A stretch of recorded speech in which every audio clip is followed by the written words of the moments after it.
नमस्ते फ्रेंड्स। हम काफ़ी सारे इंटरेस्टिंग केसेस हमारी ओपीडी में डेली देखते हैं। उसमें से हमको काफ़ी सारा सीखने मिलता है। ऐसे केस के बारे में चर्चा करेंगे। आज से कुछ साल पहले एक पेशेंट मेरे ओपीडी में आया, पूछा क्या हो रहा है। उसने बोला कि सर खाना मेरा रुक रुक के जा रहा है।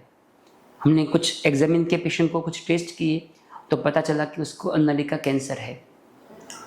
सीटी स्कैन किया तो पता चला कि कैंसर अभी बहुत स्प्रेड नहीं हुआ है, ऑपरेशन से और कीमोथेरेपी से कम्प्लीटली सही हो सकता है। पेशेंट को सब कुछ समझाया। 2 दिन के बाद पेशेंट वापस मिलने आया। उसने बोला कि सर आपकी बात तो सही है, लेकिन एक हमारे घर के पास में मेरे सेठ है और वो घर की दवाई देते हैं, घर में दवाई बना के, वो डॉक्टर तो नहीं है बट ऐसे ही देसी दवाई देते हैं, और अभी तक उसने 50 लोगों के ट्रीटमेंट किया, उसमें से 43 लोग सही हो गए। तो मुझे उसके पास ट्रीटमेंट करानी है। मैंने समझा कि देखो ट्रीटमेंट एक बड़ा रोग है, कोई भी ऑथेंटिक व्यक्ति के पास जाइए जो जेन्युइन उसकी प्रैक्टिस करता है तो आपको बेटर चॉइस रहेगा। लेकिन पेशेंट तो नहीं आए।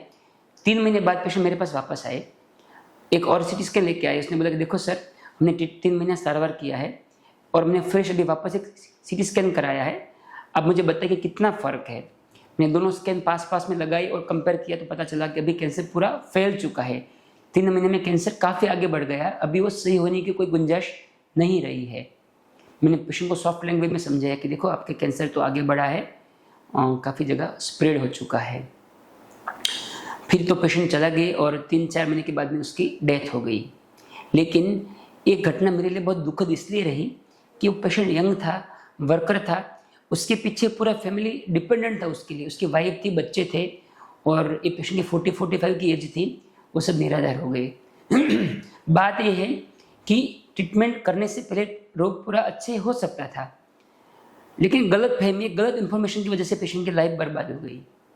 मेरा कहने का मतलब ये नहीं है कि एलोपैथी साइंस की से बाकी सब गलत है, ऐसा नहीं है। सभी का अपना अपना साइंस है, अपनी थॉट से अपनी ट्रीटमेंट की प्रोसेस है। लेकिन ऐसी बड़ी बीमारी में आप कोई जेन्युइन व्यक्ति के पास जाइए जो ये बीमारी की ट्रीटमेंट करते हैं, उसके पास अपने साइंस की नॉलेज है, डिग्री है।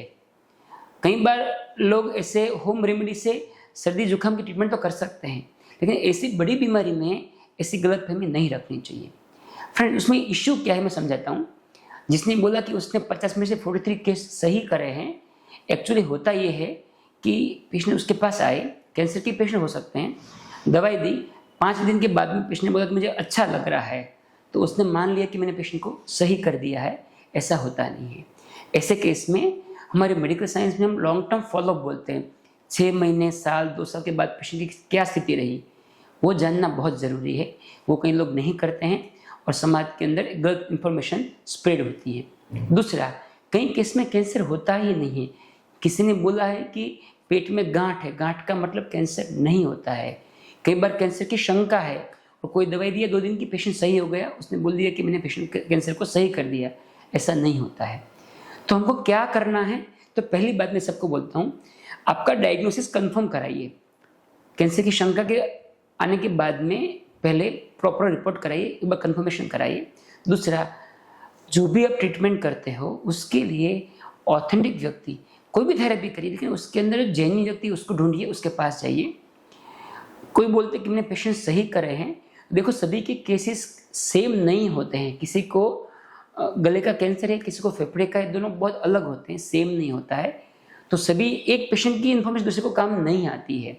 और लास्टली, कुछ भी करते हो 3 महीने का टाइम वेस्ट मत करिए। थेरेपी किया है, टाइम भी उसका फॉलोअप लेते रहिए ताकि हमको पता चले कि रोग फैल रहा है या नहीं फैल रहा है।